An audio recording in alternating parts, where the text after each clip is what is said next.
10-এ কত দিবেন? 10-এ 10। 10-এ 10 কাঁদছেন? আমরা দেখেছি বনলতা এক্সপ্রেস। খুবই সুন্দর শিক্ষণীয় মুভি। বনলতা এক্সপ্রেস বনলতা কেমন লাগলো? অনেক ভালো ছিল। আমরা অনেক এনজয় করেছি। আমরা বনলতা এক্সপ্রেস দেখেছি আজকে। অনেক সুন্দর মুভি ছিল। লাভ ডেট ফ্যামিলি সহ দেখেছি। অনেক দিন পরে এত সুন্দর একটা মুভি দেখলাম এন্ড ঈদে দেখেছি। So it was nice. Banalata এক্সপ্রেসের কোন দৃশ্যটা বেশি ভালো লেগেছে? মুভিটাই অনেক সুন্দর ছিল। সবই ভালো লাগছে আমার। 10-এ কত দিবেন? 10-এ 10। 10-এ 10 কার অভিনয় বেশি ভালো লাগলো? সাবিলা নূর আমার ফেভারিট অ্যাক্ট্রেস উনি। সো তাকে দেখেছি, রাজকে দেখেছি, সবাই ছিল, অনেক ফেভারিট সব অ্যাক্টরস ছিল। আচ্ছা, আর কার কার অভিনয় ভালো লাগলো আসলে? সবার, এভরিওয়ান। কোন সিনেমাটা দেখেছেন? আমরা দেখেছি বনলতা এক্সপ্রেস। খুবই সুন্দর শিক্ষণীয় মুভি।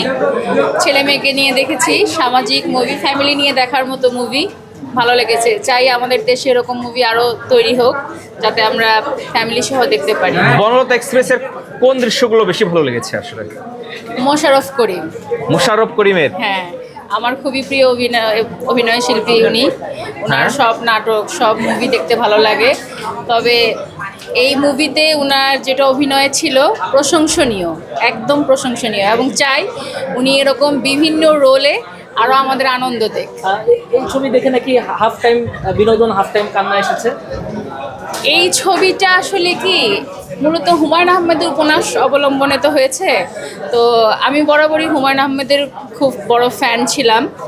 তো যে হুমায়ুন আহমেদ বলতেই তো ম্যাজিক, আর তার মধ্যে ছিল চঞ্চল চৌধুরী, মোশাররফ করিম।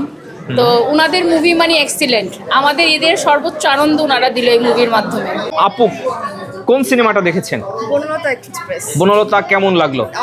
অনেক ভালো ছিল। আমরা অনেক এনজয় করেছি। স্টোরি বিল্ড আপ ভালো ছিল।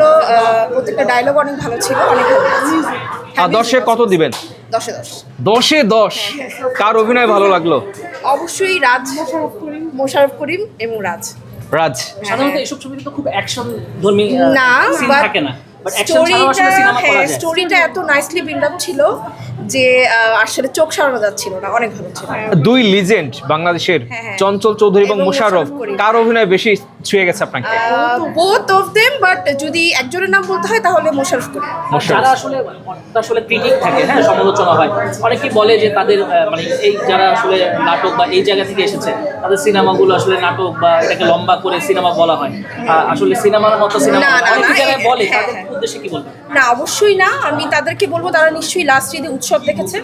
উৎসবের থেকেও এটা ভালো হয়েছে। সো আমি সবাইকে বলবো বনলতা এক্সপ্রেস দেখার জন্য। হ্যাঁ। আর কোন কোন সিনেমা আমি দেখবেন দম ঈদে? দেখেছি, দমও ভালো লেগেছে। ভালো লেগেছে। হ্যাঁ, জি। Thank you. Thank you. রাক্ষস দেখবো হয়তো। সিয়ামকে ভালো লাগে?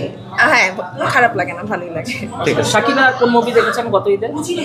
লাস্ট যে তাণ্ডব এন্ড হলে তুফান দেখেছি। দুইটা দেখেছি। হ্যাঁ, ভালো ছিল। শাকিবের তো একটু দেখবেন। হ্যাঁ, অবশ্যই দেখেছি। ঠিক আছে।